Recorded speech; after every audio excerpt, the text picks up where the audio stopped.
Could the secrets of forgotten civilizations rewrite our understanding of history?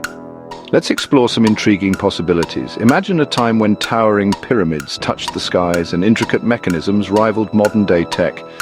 From the Antikythera mechanism, an ancient Greek computer, to the precision of the Mayan calendar, history is sprinkled with astonishing artifacts that defy explanation.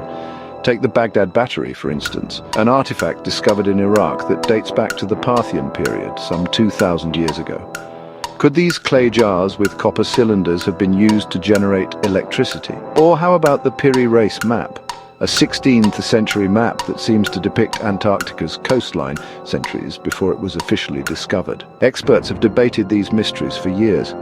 Some believe these ancient peoples had access to advanced technology that was lost over time, while others argue for simpler explanations like advanced craftsmanship and knowledge that we've underestimated. But the intrigue doesn't stop there.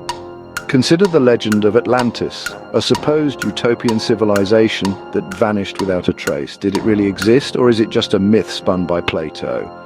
The evidence is tantalizing but inconclusive. Ultimately, the mysteries of the past remain just that, mysteries, but they invite us to question what we know and delve deeper into the annals of history. What's your theory? Drop a comment below and let's get the conversation started.